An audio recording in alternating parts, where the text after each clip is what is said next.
बिस्मिल्लाहिर्रहमानिर्रहीम अस्सलाम वालेकुम। दोस्तों मैं आपकी खिदमत में हाज़िर हूँ फॉरेक्स मार्केट में गोल्ड के इंट्राडे और शार्ट टर्म एनालिसिस के साथ। अच्छा दोस्तों, आज अचानक मार्केट ने एक अच्छा स्पाइक लगाया और ये स्पाइक हमें एक्सएजी यानी सिल्वर में भी मिला, बीटीसी में भी मिला और किसी हद तक क्रूड ऑयल में भी मिला। तो आमतौर पर ऐसे होता है कि बीटीसी अगर ऊपर जा रहा है तो गोल्ड को डाउन आना चाहिए, लेकिन गोल्ड गोल्ड भी ऊपर था और बीटीसी भी ऊपर था, तो मीन फंडामेंटल को इम्पैक्ट आया होगा वर्ल्ड में। तो मेरे तक तो शायद न्यूज़ नहीं पहुंची, शायद आप तक कोई पहुंच गई हो।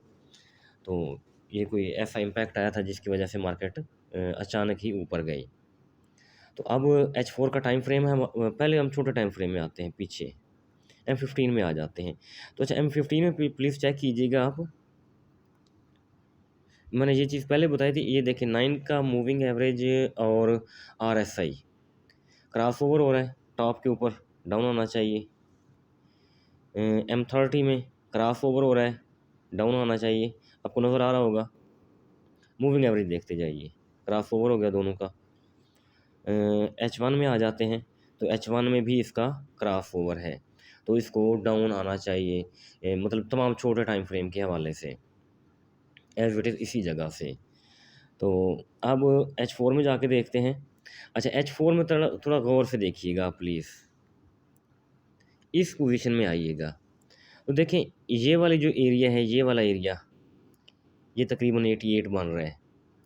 ये वही एरिया है जहाँ से मार्केट गैप डाउन आई थी। अगर मार्केट गैप के अंदर दाखिल हो जाती है तो गैप फिल करना होगा। ऑन द रिकॉर्ड बात है, $40 का तकरीबन गैप है, $40-45 का। तो गैप, अगर गैप के अंदर दाखिल होती है तो गैप फिल करना होगा। तो फिर हम मतलब ये गिनती पूरी करेंगे कि गैप के अंदर आ गई है, तो अब ये पूरा फिल करेगी, फिल करने के बाद ही फिर मतलब नीचे आ सकती है, जो थोड़ा जिस तरह भी है रिट्रेसमेंट थोड़ी बहुत। तो अभी पिन पॉइंट मार्केट उसी जगह ठहरी हुई है जहां गैप था, गैप की जो डाउन साइड थी वहां ठहरी हुई है। तो इस जगह से मार्केट को उम्मीद काफ़ी है नीचे आना चाहिए। अच्छा जी, दूसरी बात ये है कि मैंने एक सपोर्ट रेजिस्टेंस का आपको मेथड बताया था कि हमेशा प्रीवियस जो लेग होती है, तो ये इसका डाउन है ना, तो इसकी ये वाली जो लेग है, तो यहाँ हम सपोर्ट लगाएंगे, ठीक है, लाइन लगाएंगे अपनी। कहाँ चली गई, अभी चेक करते हैं इसको प्लीज़।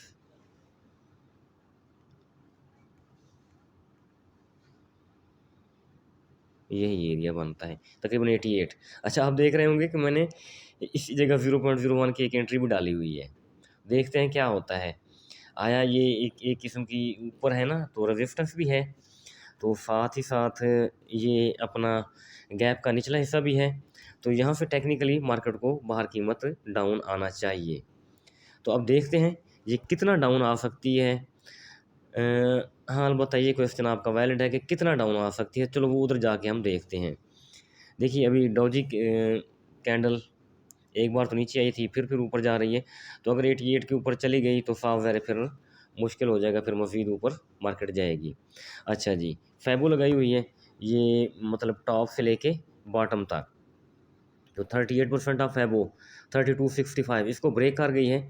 तो ऊपर 50 वाला एरिया पड़ा हुआ है मार्केट का, 50% रिट्रेसमेंट का 3311 के करीब करीब है। तो अगर 88 की जो रेजिस्टेंस है ये ब्रेक कर गई तो फिर 3311 यहाँ तक मार्केट को आना पड़ेगा। इससे पहले मुश्किल है कि ये डाउन आए। 9 भी बन रहा है थोड़ा सा, ठीक है, 9-11 $2-4 का इशू नहीं, 4 घंटे का टाइम फ्रेम है। तो अगर 88 के ऊपर बॉडी क्लोज कर जाती है तो फिर साफ ज़ाहिर उधर से ही इसको आना पड़ेगा 11 से, 50% ऑफ फैबो से। लेकिन प्रीवियस पीछे देखा जाए तो देखें क्रॉस ओवर हो चुका है H1 का भी, M30 का भी। तो उम्मीद काफ़ी है मार्केट को यहीं से जहाँ ठहरी हुई है 88 से, यहीं से नीचे आना चाहिए।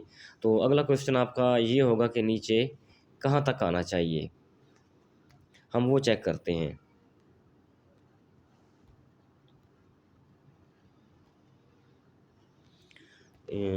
ओपन हो जाए ये,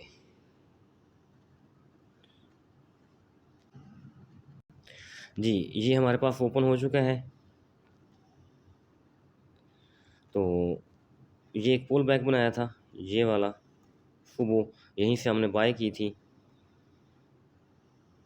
यहाँ तक बाई गई 38 तक, ठीक है। फिर मैंने वॉइस की कि अगर मार्केट 44 के ऊपर स्टेबल होती है तो स्ट्रांग बुलिश हो जाएगी। आपको याद है वो मैसेज मेरा ग्रुप में भी पड़ा हुआ है, ठीक है जी। यहाँ तक आ गई, तो अब मज़ीद देखते हैं।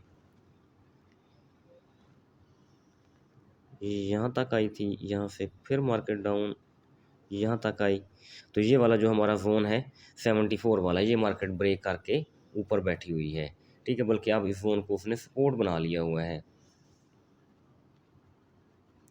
तो ये हमारा जो रिजेक्शन जोन है, ये अब पहले रेजिस्टेंस था, तो अब ये सपोर्ट बन चुका है। तो अगला क्वेश्चन आपका जो था कि कहाँ तक, अगर एज इट इज़ जहाँ ठहरी हुई है यहीं से नीचे आती है मार्केट, यहीं से नीचे आती है, ठीक है जी, तो बेहतर है 3250, 3250 से 3254, ये एक हमारा अच्छा बाय जोन हो सकता है अकॉर्डिंग टू M30। अगर H4 में जाके देखा जाए तो ये क्या कहते हैं हमारे लिए, तो अगर अकॉर्डिंग टू H4 देखा जाए तो फिर 3234 से लेके 3240 यहाँ तक मार्केट को डाउन आना चाहिए अकॉर्डिंग टू H4, लेकिन अभी तो पॉसिबल नहीं है। तो ये मेरे ख्याल में लास्ट कैंडल है, 11:30 हो चुके हैं, तो कल देखेंगे, कल अर्ली मॉर्निंग या कल मतलब H4 की जो पहली कैंडल बनती है तो वो कितना डाउन आ सकती है। तो डाउन आते ही हम इंशाल्लाह बाय की एंट्री डालेंगे।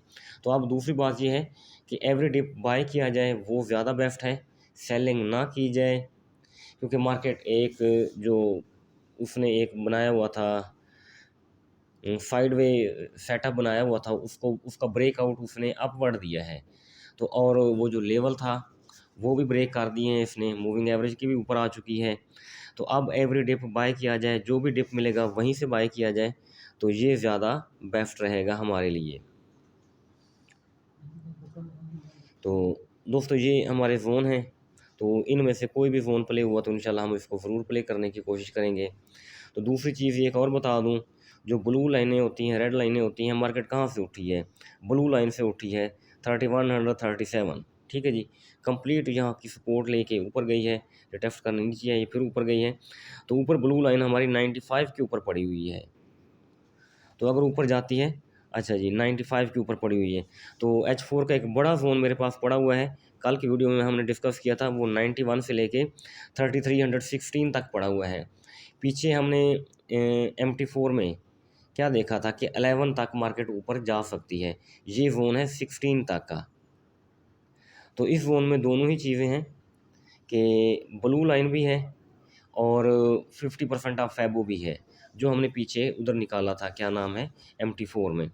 तो इस जोन में देखते हैं कि मार्केट इस जोन से कि इसको कितना रिस्पेक्ट करती है। बहरहाल नीचे थोड़ा बहुत आना पड़ेगा मार्केट को, तो अगर ऊपर मज़ीद जाती है तो ये वाले जो जोन है हमारे बाय जोन, ये भी ऊपर शिफ्ट होते जाएंगे स्टेप बाय स्टेप। तो ये जोन भी हमारे इस तरह ऊपर शिफ्ट होते जाएंगे। तो इंशाल्लाह जी मैं आपको अपडेट करके इंशाल्लाह ना ग्रुप में शेयर कर दूंगा, तो फिर आप वो देख लेंगे इंशाल्लाह। दोस्तों ये वीडियो है कल के हवाले से, एवरीडे बाय करेंगे तो सेल नहीं करेंगे, सेल करनी भी आपको पड़े तो ज़रूरत भी हो तो स्कैल्पिंग सेल करेंगे, प्रॉपर एसएल के साथ करेंगे। तो बाकी दोस्तों जो भी हुआ अपडेट हुई इंशाल्लाह मैं आपको ग्रुप में ज़रूर शेयर करूँगा। थैंक यू जी, अल्लाह हाफिज़।